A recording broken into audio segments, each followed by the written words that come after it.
Hello, everyone, and welcome to the SAANYS Region 4 Professional Learning Series webinar. My name is Annika Pfluger, Communications Coordinator here at SAANYS. And before we get started, I'll share with you a brief word from our sponsor, Renaissance. At Renaissance, we believe that students learn better when we all work together. That's why our products work together to support continuous learning inside and outside the classroom.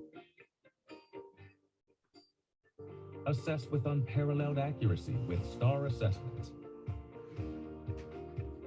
Know exactly where your students are and what they're ready to learn. Use those insights to ensure that students get exactly the right practice at the right time. Provide engaging, motivating instruction with Nearpod interactive lessons, slides, videos, and gamified activities make students excited to learn. Compel students to reach new goals with Accelerated Reader. Provide 24/7 access to authentic texts with MyOn. Differentiate instruction for every student easily with Freckle. With Lalilo, build the foundational literacy skills of K2 learners with engaging lessons that are built on the science of reading. With Schoolzilla's data visualizations, uncover learning loss and equity issues early and address them.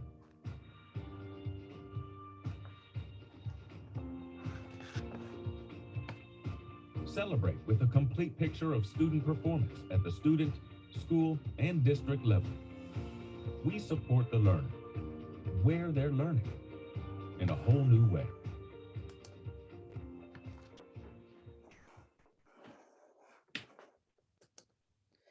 Thank you to Renaissance. And at this point, I'll ask you all to remain in mute mode as I turn it over to Karen Bronson, SAANYS Director of Professional Learning, to get us started. Thanks very much, Annika, and thank you all for being with us today. This is the first of a three-part series for Region 4. And I really want to thank my good friend and colleague, Mike Plotkin, for helping us develop this series and plan it and organize it. Today, we're really happy to have Art with us, and Mike will introduce Art a little further. But just keep in mind that session 2 is coming up on February 15th, and we'll have Dr. Cindy Gallagher. Cindy, if you don't know, is Director of Government Relations for SAANYS, and she is the one who has her finger on all of those pulses that are running right now. And she will share a lot of her most current information and knowledge with us about what's happening at the state level in particular. So that's coming up on February 15th. And then on March 15th, I will be coming back. We have a session coming up that centers around dealing with challenging staff, but it really is more focused on difficult conversations that we're called upon to have, the kind that we tend to not look forward to too much. So I hope you'll be able to join us for both Cindy's session on February 15th, and when I'm back on March 15th, where we'll talk about some of those difficult kinds of conversations. And I also want to just tell you about, and Annika, if you could put it up, it's already up, there it is. What you can see on your screen right now, we have a SAANYS Connect panel coming up. You may or may not know that we did these every 2 weeks during the entire time of the pandemic, the initial closure year, on the most current topics that people wanted to know about. And now we do them periodically, not as often, but we continue to do our SAANYS Connect panels. We have one coming up on February 1st. It is a COVID update on the issues that are most impacting you now. And our Executive Director, Kevin Casey, will be joined by Jen Carlson, SAANYS Deputy Executive Director, and once again, Dr. Cynthia Gallagher, our Director of Government Relations, and Harry Leonardatos, who you might know as a colleague. Harry is principal at Clarkstown High School and SAANYS president. We are just going to have a conversation that will help moderate about what from their different perspectives are really presenting the biggest obstacles right now and what is helping as much as anything can right now with those existing obstacles. So we hope you can join us for that too. It's open to everyone. It's free to SAANYS members, and you can register right there. And if you do not know who I am, once again, I'm Director of Professional Learning at SAANYS, and you can contact me directly with any questions you have about setting up a professional learning event, and also with any questions you have about the SAANYS mentoring program. And with Dr. Bonnie Tryon, who's our mentor coordinator for that program. So we are a good source of information about the mentoring program as well as professional learning at SAANYS. And with that, I will be very happy to turn it back to Michael, who will get us started. Michael. Thank you, Karen, and welcome everyone. It's so nice to see everyone, albeit on Zoom. I would like to introduce Art Scheuerman. Art Scheuerman is the General Counsel for SAANYS and has been affiliated with SAANYS for many years. He's a seasoned litigator with over 30 years experience, spent his initial years in Suffolk County District Attorney's Office, handling all kinds of legal issues, major crimes and so forth. His biography or biographical information is quite impressive. And he also was in private practice. Art is well known for his legal knowledge around school issues and the guidance that he provides regarding pertinent legal issues impacting New York State school leaders like us. I can tell you that the board members of SAANYS, of which I'm one, always look forward to the part of the meeting when Art is there. Lots of questions and laughs and oh my goshes. And today we're fortunate to have Art here with us speaking about tips for successful negotiations. Art, thank you for being here for us today. Thank you, Mike, and welcome everybody. In the next little less than an hour, hopefully we'll give you one or two things to take and apply to your current job situations and hope you get and secure a great contract going forward. So Annika's going to help me out today. She's going to be my assistant. So we're going to quickly jump into collective bargaining. Annika, would you switch to the next slide, please? Okay.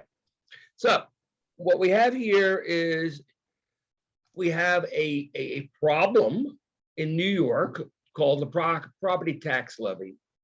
And many of you may remember just right before the pandemic, the tax levy became permanent. And now we're stuck in an inflationary rate where we can only get 2% of the levy in terms of salary raises. And what that means is there's a natural reluctance by management in school districts and BOCES to give people more than 3%, 3.5%. So we're having challenges there. Another law that was relevant to your considerations in collective bargaining is that they finally allowed districts and BOCES to set aside money in a reserve fund for TRS. Now, you have to understand with reserve funds, they are in a dedicated fund only by act of the board. The board can take the money out and use it and put it in a general fund. So every reserve fund has flexibility to it. And the last one, which was important in the beginning of the pandemic and still less so now, is transportation piggyback, as I call it, where districts could enter into transportation agreements. But since the pandemic started last March, transportation costs have typically decreased while substitute teacher costs have increased. Annika, would you switch over to the next one?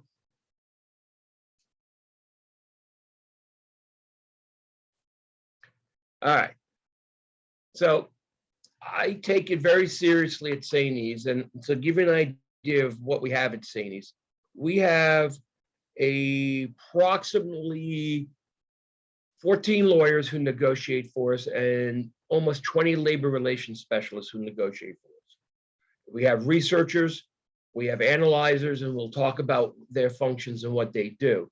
It is incumbent in today's world and ever cognizant of your very precious time and the fact that the demands of your job take you, in all types of directions every day of the week, including weekends. Properly preparing for negotiations is critical. And what we try to do is assist you in that by having research and data analysis, also providing you what role will SAANYS take. Now, on this Zoom today, I have actually worked with several people and negotiated their contracts. And I know two in particular, I helped negotiate their exit packages when they retired as part of collective bargaining and trying to enhance the deferred or the, deferred compensation of large payments made to them at the end of their careers. So today we're going to talk about what common contract terms and conditions you may find in negotiations and what some of the trends and what I see going on, all right? To give you an idea, Annika, if you could switch to the next slide. I negotiate personally probably 20 contracts at any one time. I'm responsible for all the contracts at SAANYS, so to give you an idea, that's probably about 200 to 300 a year, okay? So what has SAANYS been doing? In preparing for contract negotiations, I always tell everybody, don't wait. So start, if your contract expires June of 2022, you should have already started, okay? So that's important because I believe, and this is a tip, the best contracts that people get are ones that are negotiated and settled before the holidays. Because once the holidays kick in, then you have the budget cycle, and a lot of school districts and BOCES don't want to negotiate them. Now, one of the great things that SAANYS we've done over the last couple of years is digitize the record keeping on collective bargaining. So we have set up, and I'll talk about several different databases, but we have a database of all contracts that we represent collective bargaining units in, and we know when they expire. So you'll be contacted by SAANYS and saying, hey, your contract expires next year. We're letting you know, what do you want to do? And if you're the unit president and you don't get contacted, by all means, please call us and we'll help you in getting secured, in getting the data and the information, the research. Now, roles of SAANYS in negotiations. It's up to you. And I tell that to every client. You know, you can have a SAANYS labor relations specialist help you. You can have a SAANYS labor relations specialist and an attorney. You can have an attorney. It's whatever you desire, what you want. Okay. But I would always tell you, utilize the services of SAANYS. They're there for you. Okay. Next slide, Annika. Now, the next area that I want to talk about is how do you prepare? Okay. Research, and I'm a stickler about this, is absolutely fundamental. So you see the name Cynthia Yeager. She is someone I hired 7-8 years ago now, and she's a former business official for several different school districts and a municipality. So what Cindy does is she analyzes the district's ability to pay over a 5-year budget cycle. So you see where the expenditures are, you see where the revenue is, you also see the reserve funds and the unrestricted fund balance and how much money they have. She also forecasts the economic stability of the district, and at the same time analyzes the superintendent contracts, the teacher contracts, and that information is invaluable in collective bargaining. We've also hired in the last couple of years Susan Ray, and we'll talk about Susan Ray's work a little later on, but basically she provides inter-district and intra-district analysis that is important for arguments at the bargaining table. The last group we always have is Equitable Advisors. We have a corporate sponsorship with them. Those individuals do all types of investments and insurance products.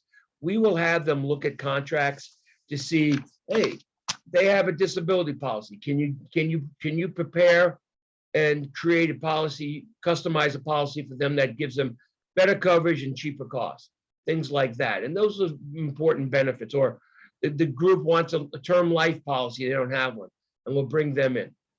The next thing I would always tell you in terms of preparing is who's on the team.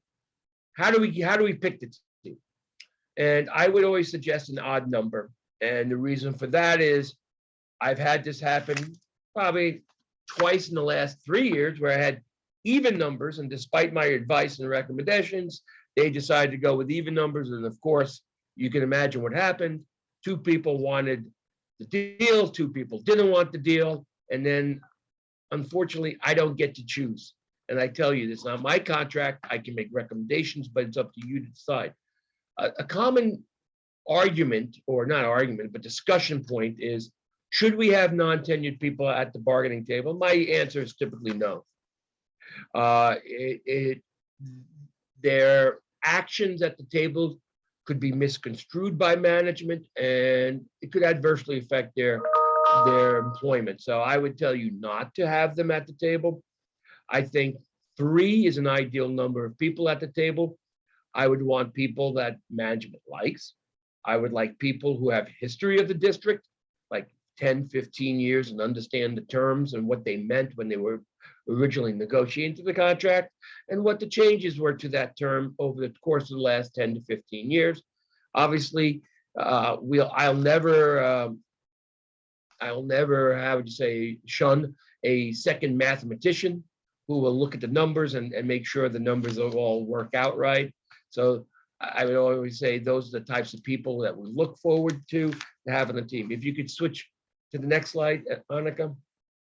In terms of preparing, I think it's important to get the feel of the bargaining unit, and also for transparency purposes, survey them, see what they want. And I guarantee you it's going to be 2 things: more money, and don't change our healthcare.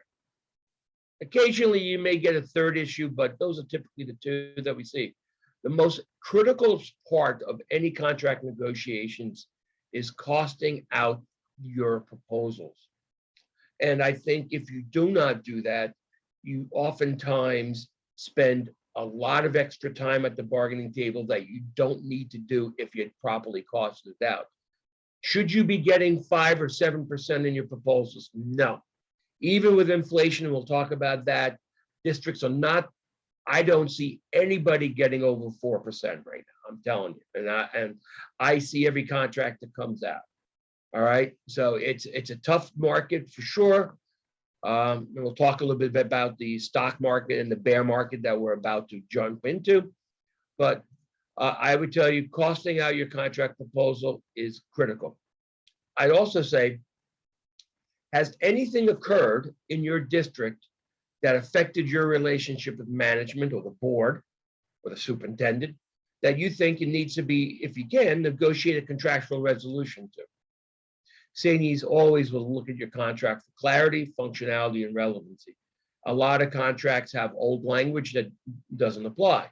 So it's important to always review the contract or have SAANYS review it for you, because quite honestly, you're too busy to do it. If you can switch to the next slide. Now, hold on a second, I apologize for that. The next, the area we talked about before was the intra district analysis. Now, what this involves is looking at your district, and looking at the certificated central office administrators. How are they paid? What types of benefits do they get? Do they pay the same amount for healthcare and dental and the other costs of benefits you have in your contract as you do? Also look at the teacher's contract and other contracts. Now, one of the things we spend a lot of time on and that we develop is there is a report called the Teachers Retirement Report. It's a TRS report done every year and reports the compensation paid to all certified people. Okay, so we look at that and we look at to see if the central office people are on top, the building level and program level administrators are beneath them, and the teachers are beneath them. Now, sometimes you have an overlap with the teachers union. Your longest tenured teachers make more than your lowest paid administrator. They should never make more than your lowest paid principal, however, and those are valuable points to point out in contract negotiations. Also, you want to see what kind of benefits and salaries they have. Recently in your region, I was reviewing, I learned of a contract entered into by a NYSET in New York State United Teachers Union, in which they said that they would get the same healthcare benefits in retirement that my clients got. Well, my clients negotiated a very big deal. The teachers union, for some inexplicable reason, the management agreed to that language, and they had to litigate that the Public Employment Relations Board and strike their contract containing that provision. So it's important to look at their terms and conditions to see if there's things that you may want. Annika, the next slide. So on the one hand, we have the Intra District, and this is the Inter District. Okay. Now, the Intra District is what Herb will look at in addition to the Intra District. And that basically compares you to other administrative bargaining units in the county or adjoining county. If you happen to be on the county boundary line or close to it, they'll be and what we try to do is look at titles, years of experience in the titles, and go from there. And remember the name Susan Ray I told you before. She prepares a salary information based on comparable districts utilizing SED's beds data. We also have at times developed our own data by foiling the relevant districts and getting their current salaries and all the other information that we've deemed necessary. Third source would be also the regional BOCES. Sometimes BOCES do salary surveys. I know Dutchess BOCES does. I don't know if the northern or southern Westchester Putnam ones do. I know they used to do it, but sometimes they drop the Putnam service. does. Putnam still does? Yeah, okay. It's a good service to look at, but all this data, you have to take it with a grain of salt because it's all based on what? People giving you the information. Sometimes you just need the information and then you formulate it yourself. So after you get the intra and the inter-district analysis, you have Cindy's financial workups, you have Susan Ray's data, then you start formulating your priorities and you're drafting your proposals. Now, you don't do that, obviously.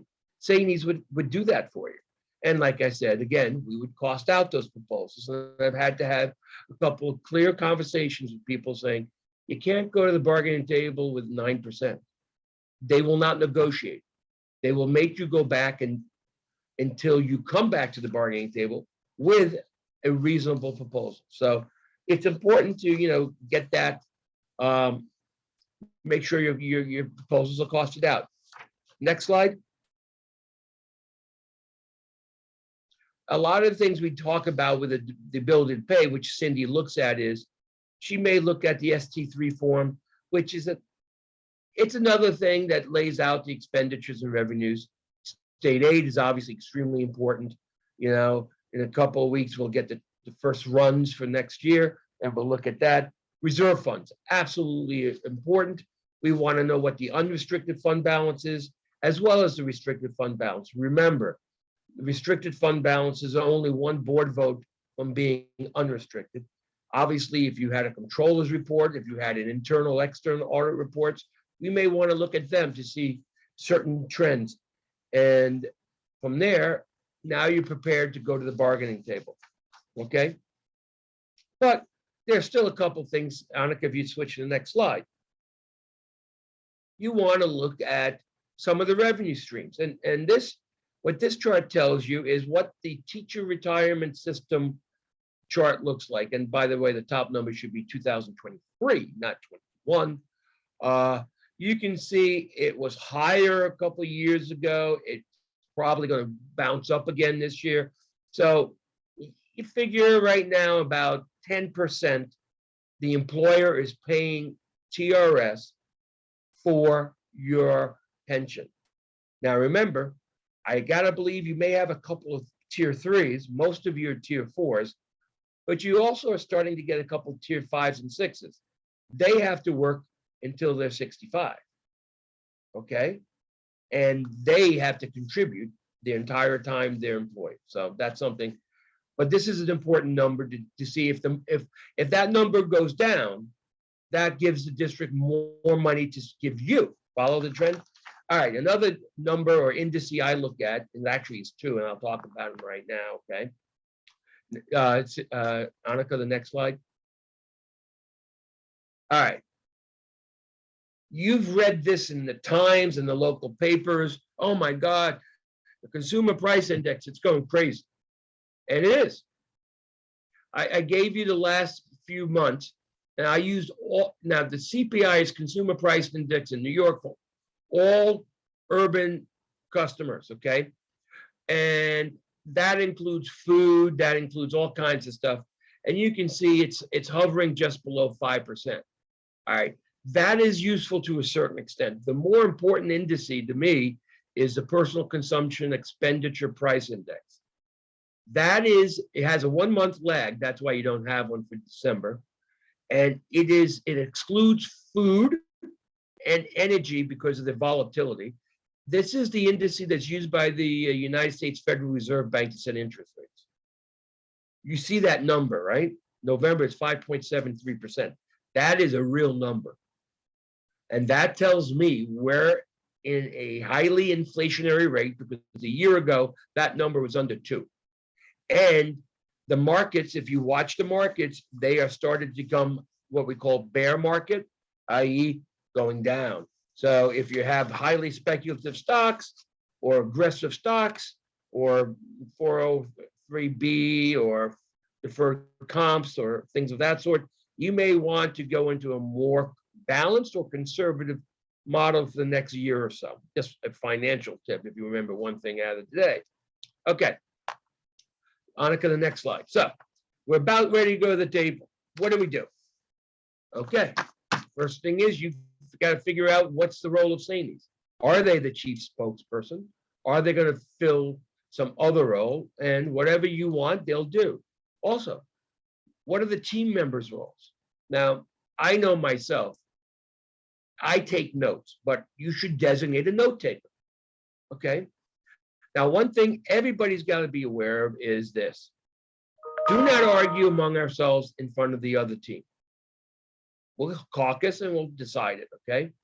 Also, do not disclose information to people who are not part of the process, because then things get leaked out and it could change drastically the outcomes of collective bargaining, all right?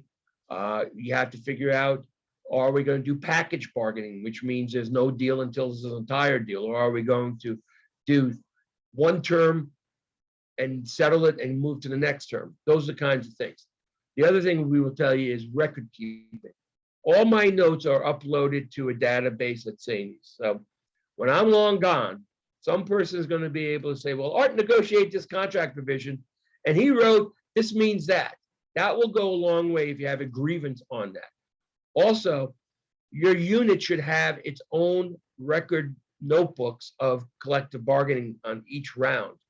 So I would tell you always, keep a notebook for record keeping, have a note taker designated to do that. Next slide, Annika. Okay, this is the meat and potatoes of what we're talking about today. Compensation. Two keys to any compensation considerations are pensionability and taxability.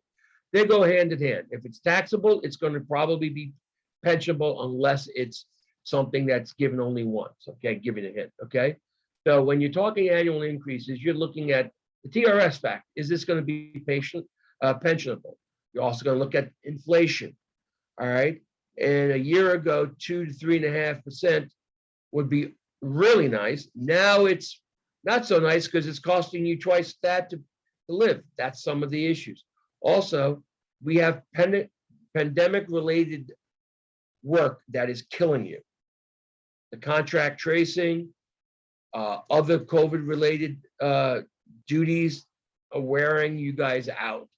That's a very important point to raise and to negotiate, or to raise in negotiations and try to get more money.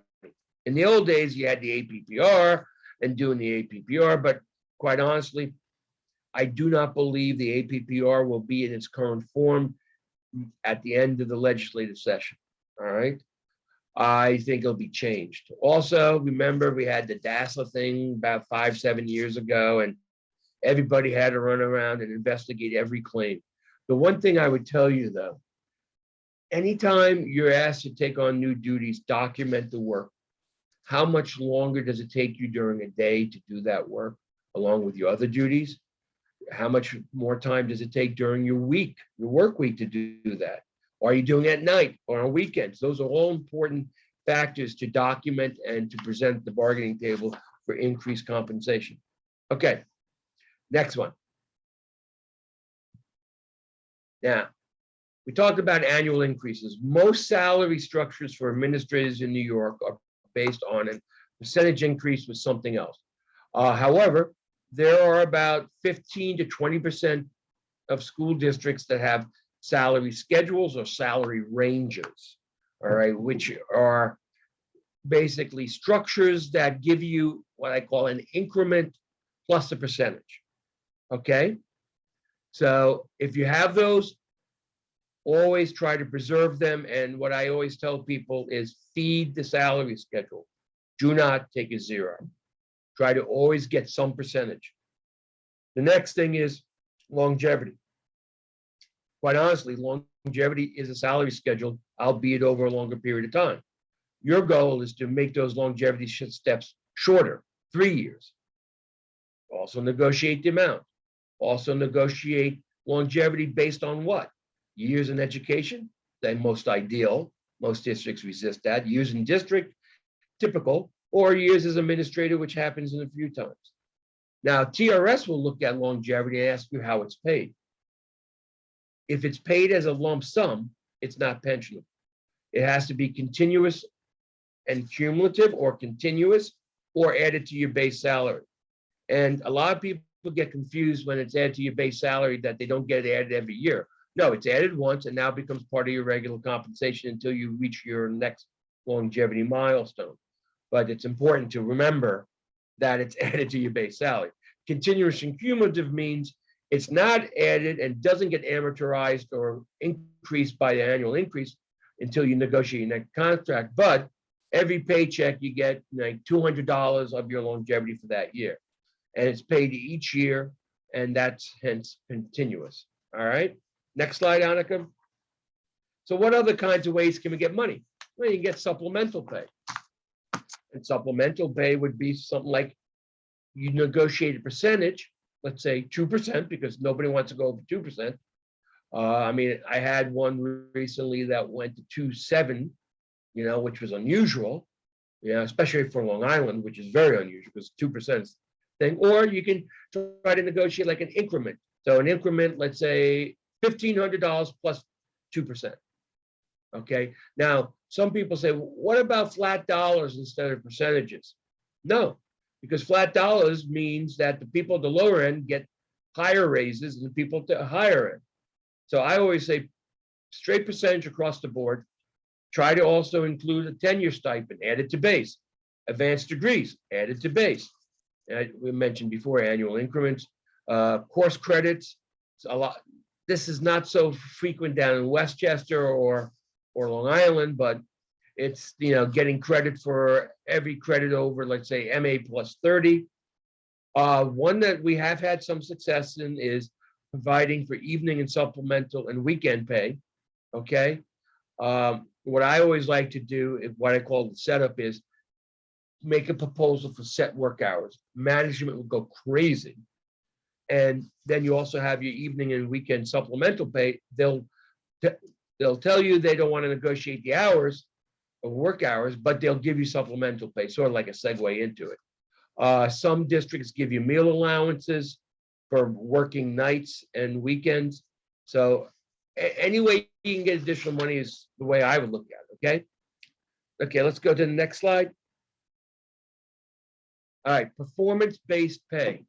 I don't like it, but if you're going to get merit pay, make sure it's added to base, not an off-schedule payment.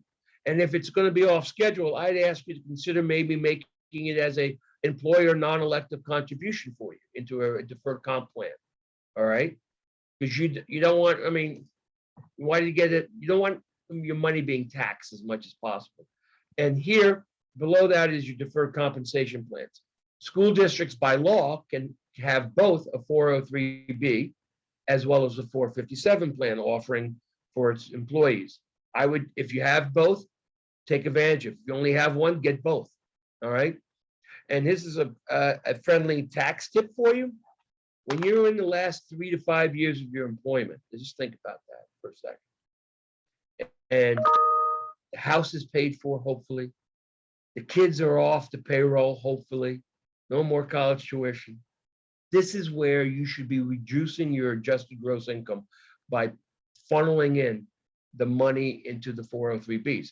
Because right now, you can be pumping away $27,000 a year in each of these plans. That's $54,000. You'll drop 2 tax brackets and you're going to be saving money. So if you did that for 5 years, you would literally have close to 250K that's going to be your mad money in retirement. So keep that in mind. All right. Compensation, go to the next slide, Annika. And then, by the way, if you have questions, you can ask me them because I know I'm going really fast, but I'm trying to cover a lot of stuff with you. All right. You got annual leave buybacks. I've seen it with vacation typically. I don't like vacation only because of one reason. Then you're not taking time off. And my God, you need time off. But I get it.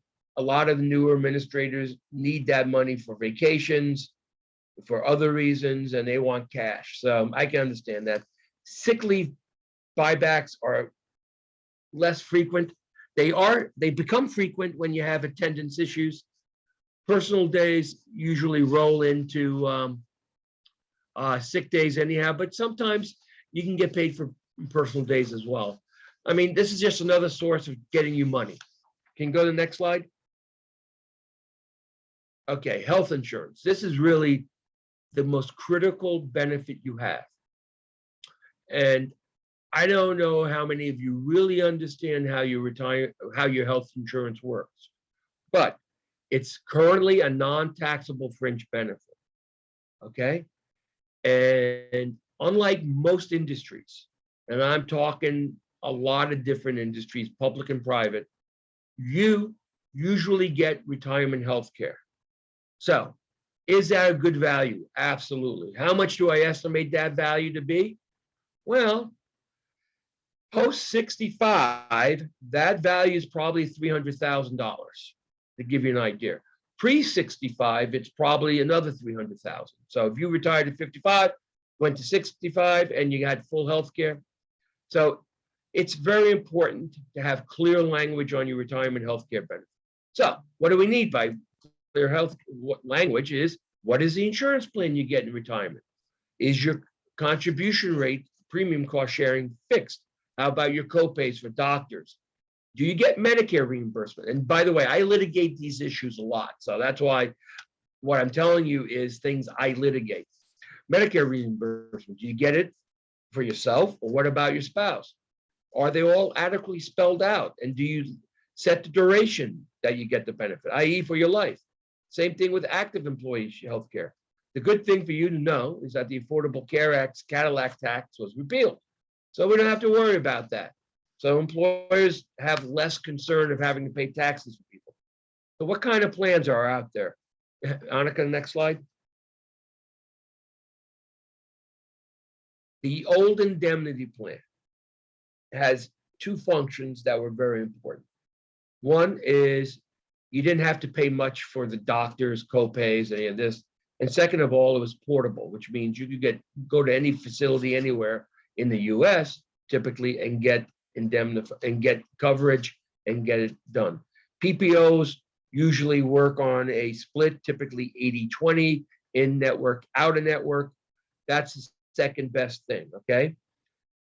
In the old days, when I started, HMOs were the talk of the town. They cost too much now. So employers and insurance companies came out with a cheaper version called the EPO. Now, all these plans are better than those 4 platinum plans that's still around from the Affordable Care Act. And I will tell you this, whenever management proposes a new insurance plan, it's not because they like you and they want to take care of you. Divorce yourself of that fact. What they're doing is getting to a cheaper plan and making you pay more for lesser benefits. It's the largest cost savings. I'd rather go up 2% a year in car sharing than change a health plan. Okay. In the analysis, and we provide this healthcare analysis, we will look at the Affordable Care Act summaries. We will look at the, are you doctor coverages, all your doctors covered in the new plan versus the old plan. What about deductibles? What about out-of-pocket expenses? What about copays? You do not see anymore the employer contribution tied to flat dollar amount. Those were the great old days. you would pay $1,000. Whereas now your cost every year increases because the health insurance plan is increasing. So that has a built-in what we call escalator clause. Annika, the next slide. All right, the single greatest fact or involvement is drug plans. Drug plans, we're just finishing the pandemic, right? Drug companies were doing terribly until the pandemic. Now they're all raking in the money. It's the largest component of your health insurance cost. The sad thing is, and this is that fact is standard, 50 years old, you take 6 drugs. That's just remarkable to me, but that's what they say is the industry standard. Now, in the contract, what I'd always tell you again, spell it out. What is the drug plan? What's the copays? How many tiers? Do you have a mail order option? These are all important things to have. Okay, can you go to the next slide? What we've seen, and it's sort of slowed down a lot, is the high deductible insurance plans. Generally, I would avoid them. If I had a membership that were basically all 32 years of age, I would say a high deductible plan may not be a bad thing because nobody's going to get sick and you don't have kids typically. But once you have families and you're getting older, high deductible plans has cost you too much money. So the teaser in these plans was, oh, we'll give you a health savings account. Well, that's great for this contract, but then they stopped doing that. And now you have a $3,000 deductible that, why are you spending $3,000 of your own dollars as well as paying the premium cost? So those are the things I would tell you. If you remember one thing, avoid high deductible insurance plans. You can go to the next slide. And what I just lay out here is some more of the benefits, and employer contributions are tax deductible. But again, it's not, to me, I look at plans as they are currently under the United States tax code, non-taxable fringe benefits. So the more you can keep that in place, the better you all are. One of the things that you got to remember too is in your particular plan, and in Westchester, for example, I think there are 4 plans still floating around. You have Swiss Chip, you have a consortium plan, and a couple others still floating around. The portability of it, and it really is serious. And if you've ever been injured out of state, you understand what portability means, because what they end up doing is doping you up and sending you back to your own state, unless it's an emergency situation that requires surgery. So you really want to know that, and I think it's important to avoid. I'm just telling you, I'd avoid high deductible plans. Okay, switch to the next slide. Okay, flexible spending arrangements, FSAs. You should all have them by now. The benefit level this year is $28.50 for 2022. The employer, best bet you didn't know this, the employer can contribute up to $500 to it. So why wouldn't you want that to happen? You just, draw up an MOA and say, you contribute $500, so then I could save a little bit more. And you understand this is pre-tax dollars. So again, what's the benefit is you're reducing your adjusted gross income, and at the same time, you have this cash reserve for all your your medical expenses, which could be, copays, it could be prescription drugs, it could be surgical things. Any of those kind of things are coverable. Depending care is coverable, be it as a child or as an adult living in your household, subject to your income tax as a dependent. The next, again, I just talk a little bit more about, next slide, the flexible spending around accounts. This is really complicated tax stuff, but I gave it to you so you can look at it. The next slide talks about health reimbursement account. If you go to the next slide, that's H. And that is something different. Let me explain what that's about. SAANYS has been making a push recently to put these into contracts. What's the benefits of this are, 1, the employer pays it. 2, it's not a taxable event to you. 3, you can use it for health-related costs now, and also health-related costs in retirement, i.e. your premiums. So if you get the employer to contribute $1,000 a year into a health reimbursement account, then when you retire after 10 years, at least you got $10,000 that you can use for your premiums. Also, in certain parts of the state, typically out near Buffalo for some inexplicable reason, they don't get retirement health care. So we're trying to put these plans in to help these people to cover their, retirement health care costs. But this slide and the next one lays out how that works, okay? And I'm telling you, it's not a bad thing to put in, okay? Also, I don't know if you have this in your contract, but there are, if you go to the next slide, the cafeteria plans under the IRS code 125, that would be note Roman numeral 2I, Annika. These plans provide for, the next one, these plans provide that you have a pre-tax vehicle to pay your premiums.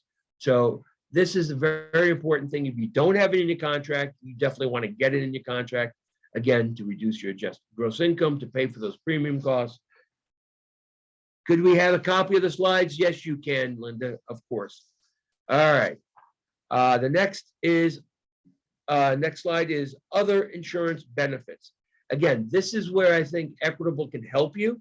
They can give you a analysis of what other types of insurance benefits you have and make recommendations. Now, oftentimes people get confused about group life, so I'm going to tell you a couple things you need to know. One, people sort of go apoplectic when, oh my God, because you're about to get your W-2 for last year. And some of these, you should be being taxed on your group life premium cost. And people say, why am I getting taxed? And the simple answer is, would you rather be taxed on the premium, which is, let's say, $200 or $300, or would you rather be taxed on the benefit, or your estate be taxed on the benefit? And the answer is obviously you want to keep the benefit tax-free, and the only way you do that is if you pay tax on the premium. In any event, the first $50,000 of the benefit is not reportable income anyhow. All right. Back in the 1990s, there was a thing called a split dollar investment / life insurance plan. That plan, to tell you the truth, was designed by insurance companies to make money.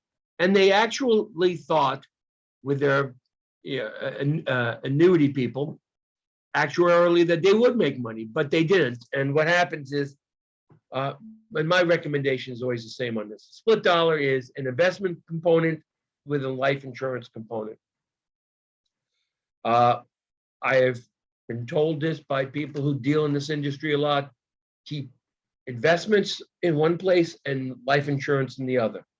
Don't mix them. And a split dollar is something akin to a universal, a whole life, and I don't know, there's a new one they call, and they're really, oops.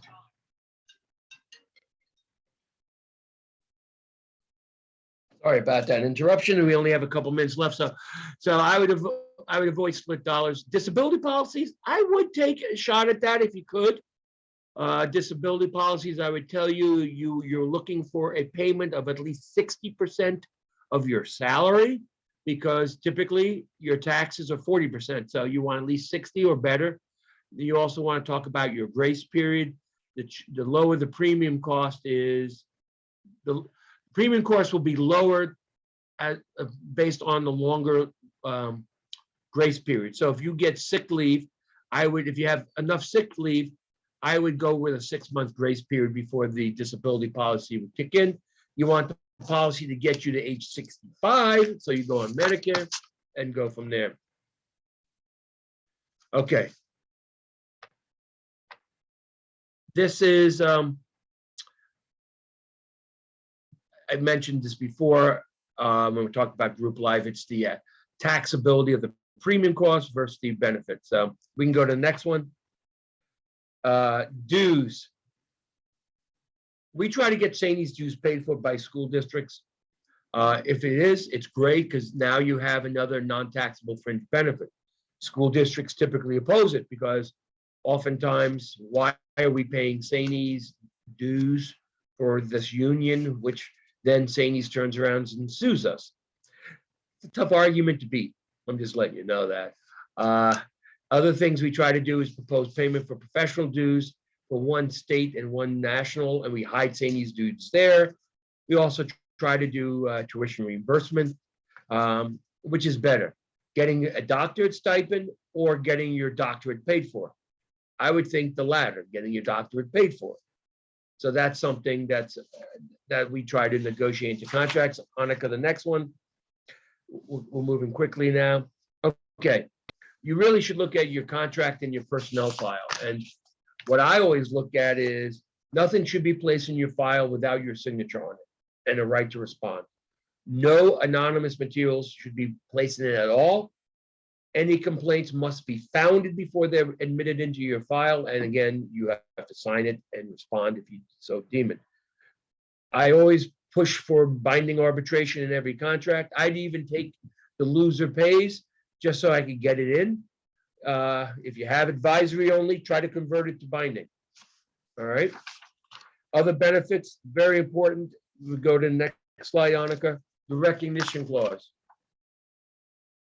Keep current titles in and add new ones. Don't take the old ones out because if you take them out and let's say 8 years from now, they reinstitute the position and then they say, oh, it's not in the bargaining unit. If it's in the recognition clause already, it's already automatically in the bargaining unit. So you avoid that hassle. I would also try to put into contracts liaison meetings with superintendents and boards of eds on a periodic basis, typically every quarter. The one thing I would tell you, sometimes I see people do this, they want an increase in their vacation buyback, okay? But then they also want to increase the annual number of vacation days. They're inconsistent proposals. I would tell you, increase the number of vacation days in one contract, and then the next round of bargaining, increase the buyback. I think that's a good strategic way to proceed. Next slide, and then I'm just going to take some questions. All right, work here. The question always comes down to this. What's the difference between an 11-month employee who works 20 days over the summer and a 12-month employee who has 20 days off? There isn't, really. If you always start with the fact that there are 261 possible work days, from there you subtract paid holidays, and then your vacation days, then that gives you your true work year. All right. I'd say less than half the school administrative bargaining units have recess periods off. You want to limit the number of extracurricular duties you have. Snow days, you want to address that in the contract. Virtual work from home is now a term that we are negotiating in contracts, typically aligned with snow days or pandemic related things, but it's a good thing to have. Severance clauses. Do I get my vacation leave when I get paid, when I separate, other than retirement and/or retirement? Job security provisions. If the economy continues to tank, you're going to see school districts that are talking about 2024 being the cliff. So putting in a job security provision may not be a bad thing to make sure everybody has a job come 2024-25. So those are a couple of things. I want to leave a little time for questions. Does anybody have any questions, concerns? I know I went really fast. Apologize for that, but I wanted to cover a lot of the materials I could. Anybody?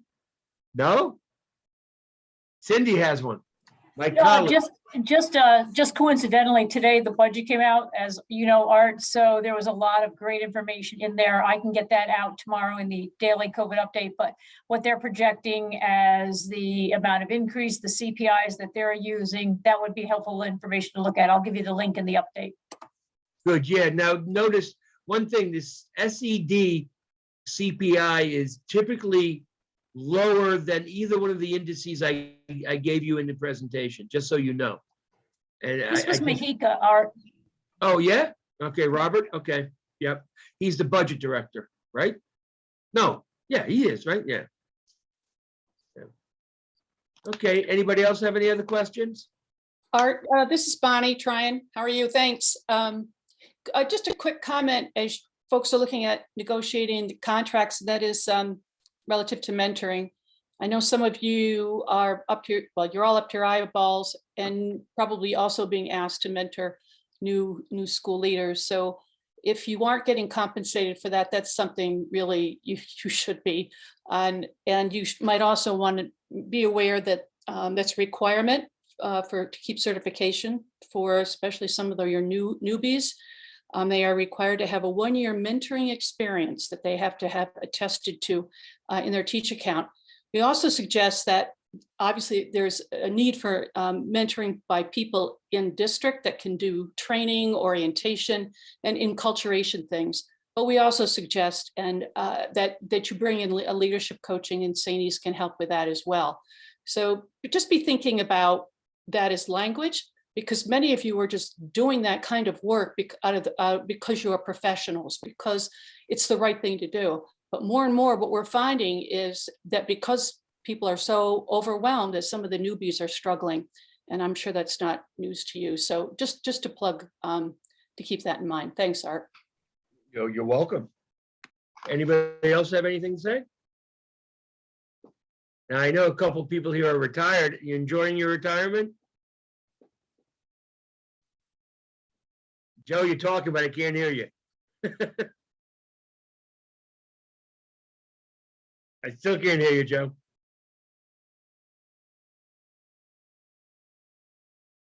Well, Joe, somehow your audio is not coming through. I would tell anybody on the screen, you can certainly call us at SAANYS if you have questions on. Oh, there you go. Here I am. I said, what's not to enjoy, Art? It's been wonderful. Good.